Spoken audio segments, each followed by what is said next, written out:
নগাঁৱত পুনৰ চোৰৰ দপদপনি দিন দুপৰতে চোৰে সংঘটিত কৰিলে চুৰিকাণ্ড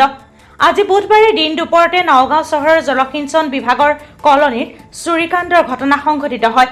নগাঁও জলসিঞ্চন বিভাগৰ কৰ্মচাৰী নিৰ্মালী বৰাৰ কোৱাৰ্টাৰত সংঘটিত হয় এই চুৰিকাণ্ডৰ ঘটনা নগদ 20,000 টকা সহ সোণৰ গা গহনা চুৰি কৰি নিয়া বুলি জানিবলৈ দিছে নিৰ্মালী বৰাই ইতিমধ্যে ঘটনাস্থলীত নগাঁও আৰক্ষী উপস্থিত হৈ তদন্ত অব্যাহত ৰাখিছে নিউজ ডেস্ক ৰিপোৰ্ট বিহালী সংবাদ অসম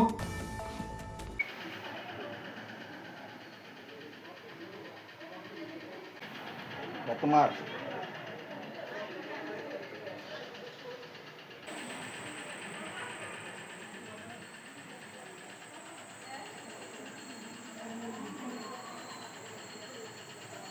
Hello.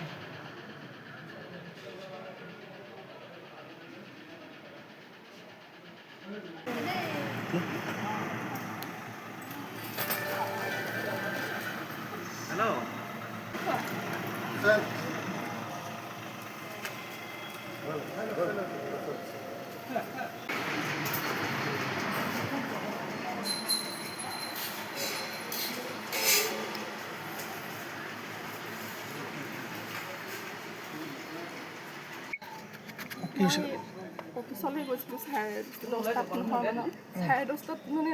অফিচত পাই পেলাই মই অলপ টাইম এওঁ ঘৰলৈ গৈছে ৰাইডিঙলৈ তাৰপিছত